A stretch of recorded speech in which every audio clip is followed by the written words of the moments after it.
let me express my deepest gratitude for the privilege of addressing this convention.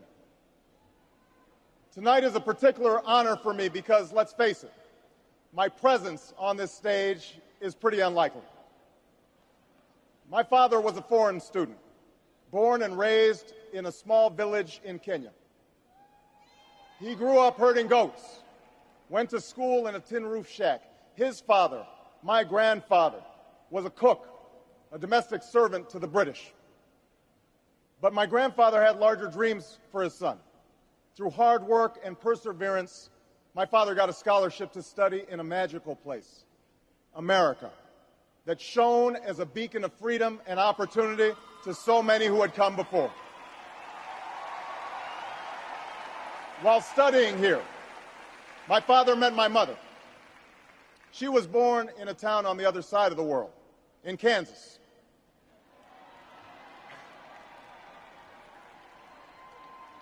Her father worked on oil rigs and farms through most of the Depression.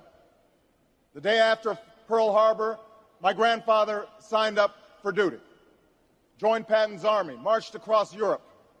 Back home, my grandmother raised a baby and went to work on a bomber assembly line. After the war, they studied on the GI Bill, bought a house through FHA, and later moved west, all the way to Hawaii in search of opportunity. And they, too, had big dreams for their daughter. A common dream born of two continents. My parents shared not only an improbable love, they shared an abiding faith in the possibilities of this nation. They would give me an African name, Barak, or Blessed, believing that in a tolerant America, your name is no barrier to success. They imagined me going to the best schools in the land, even though they weren't rich, because in a generous America, you don't have to be rich to achieve your potential. They're both passed away now. And yet I know that on this night, they look down on me with great pride. They stand here, and I stand here today, grateful for the diversity of my heritage, aware that my parents' dreams live on in my two precious daughters. I stand here knowing that my story is part of the larger American story, that I owe a debt to all of those who came before me, and that in no other country on earth is my story even possible.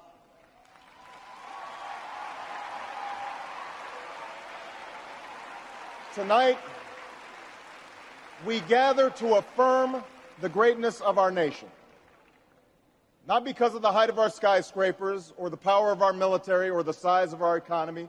Our pride is based on a very simple premise, summed up in a declaration made over 200 years ago. We hold these truths to be self-evident, that all men are created equal, that they are endowed by their Creator with certain inalienable rights, that among these are life, liberty, and the pursuit of happiness. That is the true genius of America. A faith in simple dreams, an insistence on small miracles, that we can tuck in our children at night and know that they are fed and clothed and safe from harm. That we can say what we think, write what we think without hearing a sudden knock on the door. That we can have an idea and start our own business without paying a bribe. That we can participate in the political process without fear of retribution, and that our votes will be counted, at least most of the time.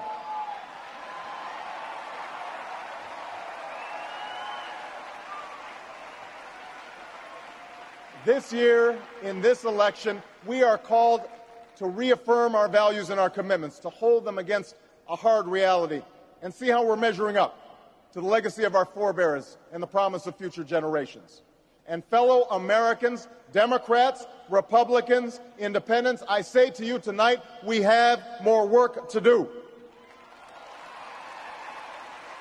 More work to do for the workers I met in Galesburg, Illinois, who are losing their union jobs at the Maytag plant that's moving to Mexico, and now are having to compete with their own children for jobs that pay $7 an hour. More to do for the father that I met who was losing his job and choking back the tears, wondering how he would pay $4,500 a month for the drugs his son needs without the health benefits that he counted on.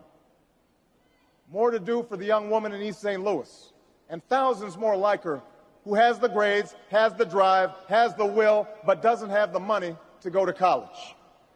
Now, don't get me wrong. The people I meet in small towns and big cities, in diners and office parks, they don't expect government to solve all their problems. They know they have to work hard to get ahead, and they want to. Go into the collar counties around Chicago, and people will tell you they don't want their tax money wasted by a welfare agency or by the Pentagon. Go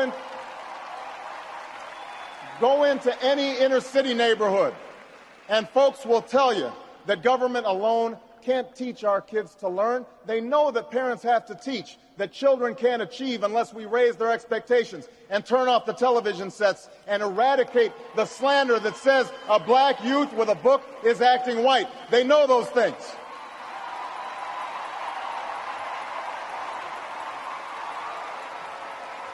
People don't expect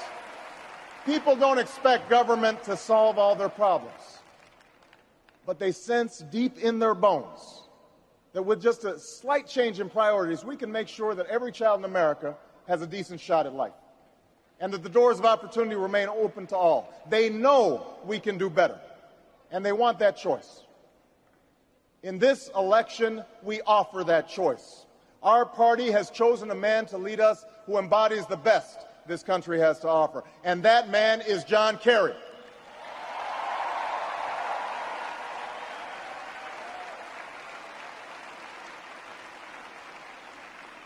John Kerry understands the ideals of community, faith, and service because they've defined his life. From his heroic service to Vietnam, to his years as a prosecutor and lieutenant governor, through 2 decades in the United States Senate, he's devoted himself to this country. Again and again, we've seen him make tough choices when easier ones were available. His values and his record affirm what is best in us. John Kerry believes in an America where hard work is rewarded. So instead of offering tax breaks to companies shipping jobs overseas, he offers them to companies creating jobs here at home. John Kerry believes in an America where all Americans can afford the same health coverage our politicians in Washington have for themselves. John Kerry believes in energy independence, so we aren't held hostage to the profits of oil companies or the sabotage of foreign oil fields. John Kerry believes in the constitutional freedoms that have made our country the envy of the world, and he will never sacrifice our basic liberties, nor use faith as a wedge to divide us.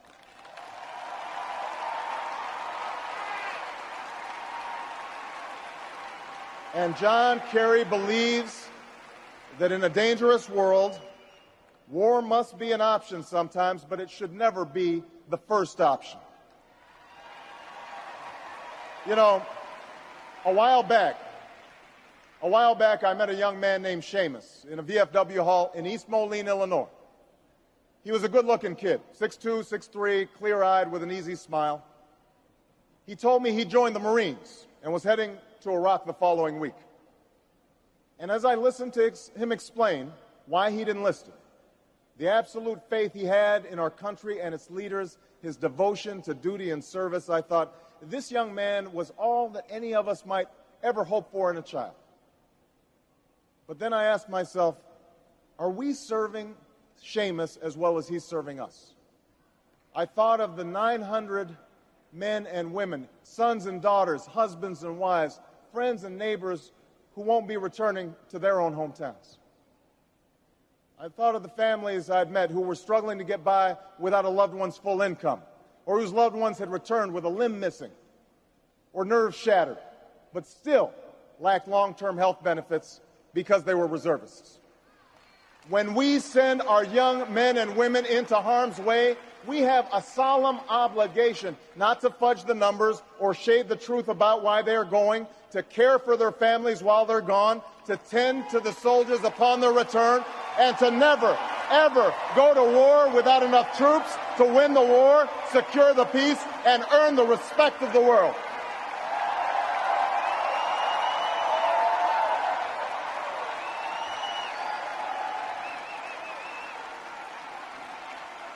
Now, let me be clear. Let me be clear. We have real enemies in the world. These enemies must be found, they must be pursued, and they must be defeated. John Kerry knows this. And just as Lieutenant Kerry did not hesitate to risk his life to protect the men who served with him in Vietnam, President Kerry will not hesitate one moment to use our military might to keep America safe and secure. John Kerry believes in America. And he knows that it's not enough for just some of us to prosper. For alongside our famous individualism, there's another ingredient in the American saga, a belief that we're all connected as one people. If there's a child on the south side of Chicago who can't read, that matters to me even if it's not my child. If there's a senior citizen somewhere who can't pay for their prescription drugs and having to choose between medicine and the rent, that makes my life poorer even if it's not my grandparent. If there's an Arab American family being rounded up without benefit of an attorney or due process, that threatens my civil liberties.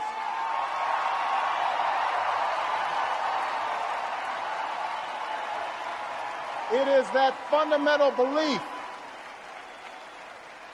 It is that fundamental belief, I am my brother's keeper, I am my sister's keeper, that makes this country work. It's what allows us to pursue our individual dreams and yet still come together as one American family. E pluribus unum, out of many, one. Now, even as we speak, there are those who are preparing to divide us. The spin masters, the negative ad peddlers, who embrace the politics of anything goes. Well, I say to them tonight, there is not a liberal America and a conservative America. There is the United States of America. There is not a black America and a white America and Latino America and Asian America. There's the United States of America.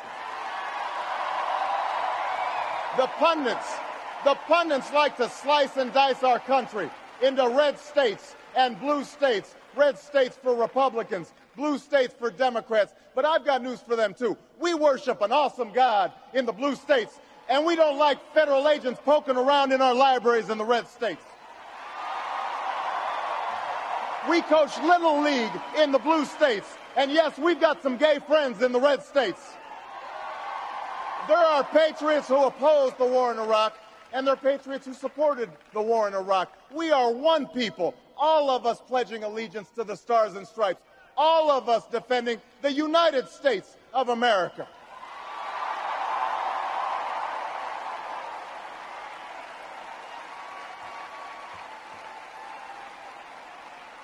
In the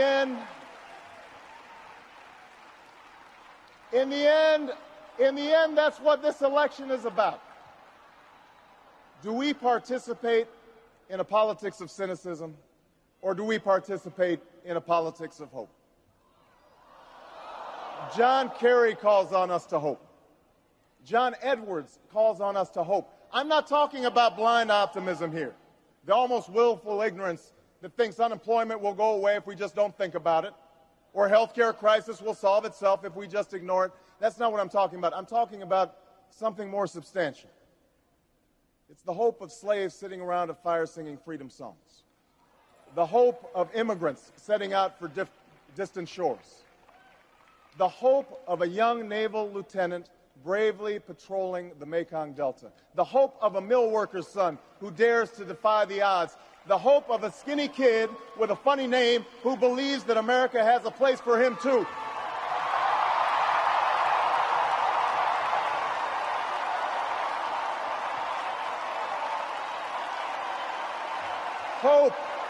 Hope in the face of difficulty.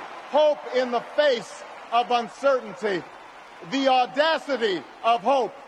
In the end, that is God's greatest gift to us, the bedrock of this nation. A belief in things not seen. A belief that there are better days ahead.